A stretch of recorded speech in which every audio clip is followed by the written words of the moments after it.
हर रोज एक नई कहानी देखने के लिए चैनल को सब्सक्राइब करें और बेल आइकन दबाना ना भूलें। अर्चना अपनी छोटी बहन पायल के साथ दिवाली की शॉपिंग करने के लिए मार्केट जाती है, जहां वो पायल को बहुत सारे पटाखे, बम, फुलझड़ियां खरीदते हुए देखती है।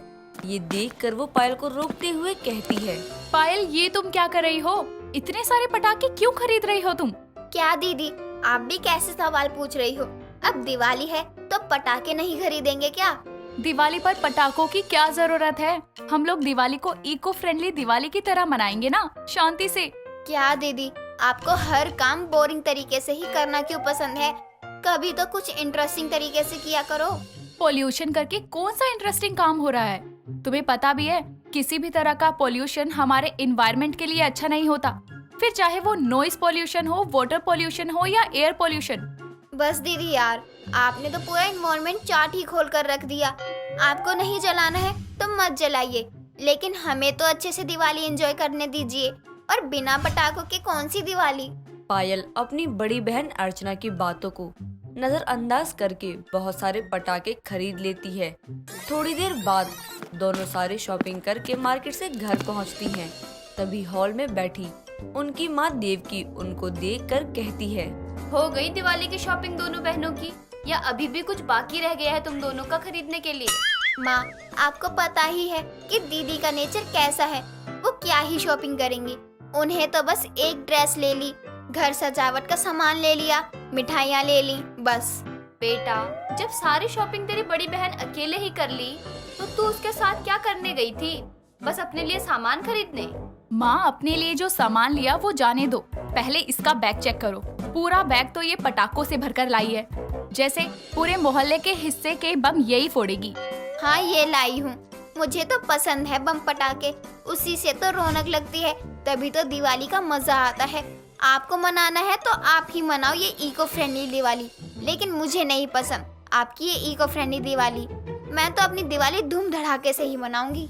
बेटा, तुझे अपनी दिवाली जैसे मनानी होगी तू वैसे मना लियो, लेकिन अभी पहले काम पर लग जाओ अपनी बहन के साथ। माँ, मुझे अपनी फ्रेंड के घर जाना है, कुछ काम है अभी। प्लीज, बाद में मैं कर लूंगी अपने हिस्से का काम, अभी तो मुझे जाने दो ना माँ। जाने दो माँ इसे, जो भी काम है घर पर वो मैं कर लूंगी। वैसे भी ये काम करेगी तो मुझे पसंद नहीं आएगा, और जब बोलूंगी तो ये मेरी बात सुनेगी नहीं और दोनों में लड़ाई हो जाएगी।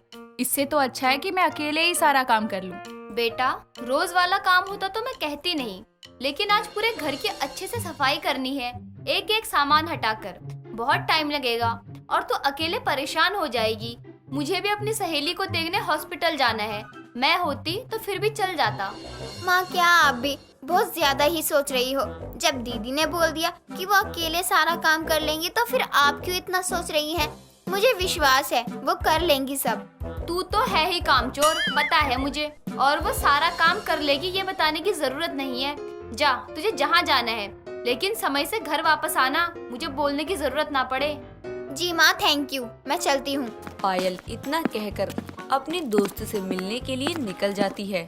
थोड़ी देर बाद देवकी भी अपनी बड़ी बेटी अर्चना को सारा काम समझाकर हॉस्पिटल के लिए निकल जाती है, जिसके बाद अर्चना अपने घर के कामों में लग जाती है। काम करते हुए उसे शाम होने को होती है। तभी अर्चना का मंगेतर साहिल भी बहुत सारे पटाखे और बम और अर्चना के लिए नई ड्रेस लेकर उसके घर आता है और उसे घर की सफाई करते हुए देखकर उसके पास जाकर कहता है, क्या यार, तुम तो जब देखो घर के कामों में ही लगी रहती हो, कभी अपना ध्यान घर से हटाकर अपने मंगेतर पे भी लगा दिया करो। खैर छोड़ो, और बताओ घर के सभी लोग कहाँ गए? पायल अपनी दोस्त के घर गई है और माँ अपनी सहेली को देखने हॉस्पिटल गई है। मतलब कि तुम घर में अकेली थी और तुमने मुझे एक फोन तक नहीं किया? एक बार भी बताना जरूरी नहीं समझा कि तुम अकेली हो? आप भी अजीब बात करते हो, इसमें बताने वाली क्या बात है?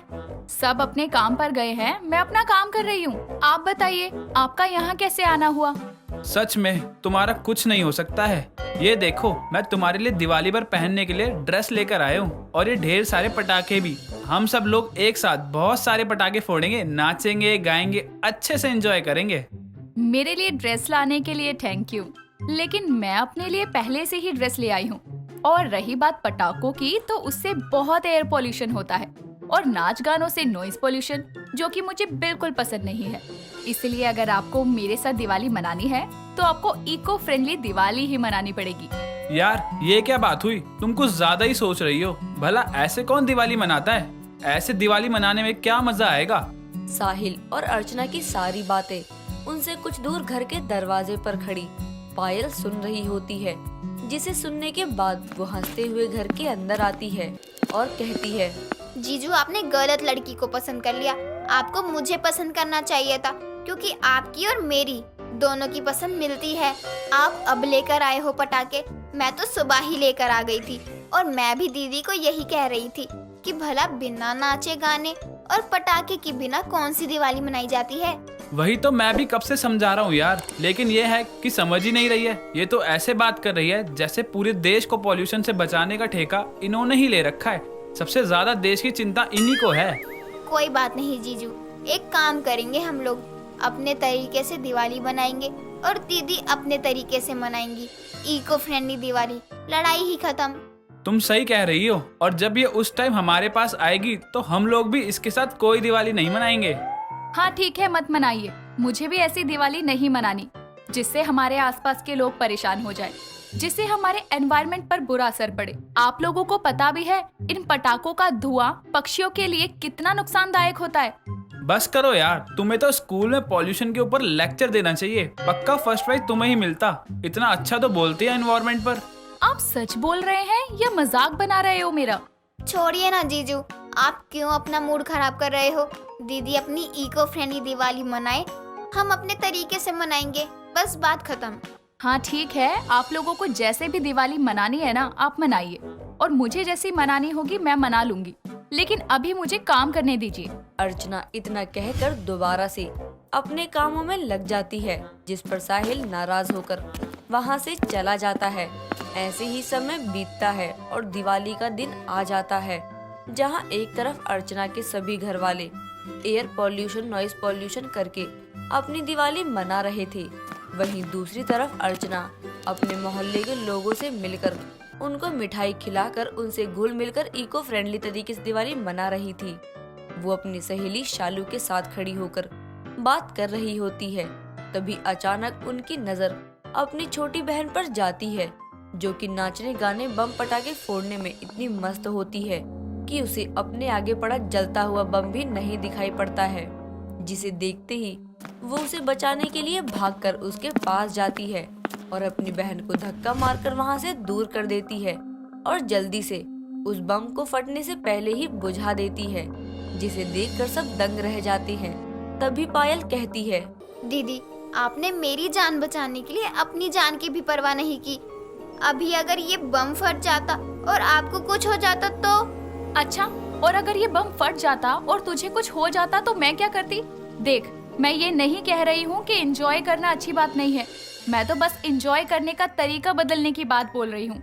ये नाच गाना बम पटाखों के साथ अपनी दिवाली मनाने से अच्छा है कि हम सब लोग दिवाली को इको फ्रेंडली तरीके से मनाएं, जैसे पॉल्यूशन वाली चीजों की जगह मिट्टी के दियों का इस्तेमाल करें, रंगोली बनाएं, लोगों से मिले जुले बातें करें और भी बहुत कुछ। और ऐसा काम क्यों करना जिससे हमें नुकसान हो। शायद आप सही कह रही हैं दीदी, मुझे माफ कर दीजिए जो मैंने आपकी कही हुई बात को नजरअंदाज किया, आपकी बातों के पीछे छिपे पॉजिटिव मैसेज को समझ नहीं पाई। मैं आगे से ऐसी गलती दोबारा नहीं करूंगी। पायल इतना कहकर अपनी बड़ी बहन अर्चना को गले लगा लेती है और उससे अपनी गलती की माफी मांगती है, जिसके बाद वो अपनी बहन और अपने सभी घर वालों के साथ मिलकर पॉल्यूशन वाली दिवाली छोड़कर खुशी खुशी इको फ्रेंडली दिवाली मनाती है। दोस्तों, अगर आपको ये कहानी पसंद आई तो इसे लाइक करें, शेयर करें और कमेंट करके बताएं कि कहानी में आपको सबसे अच्छा क्या लगा।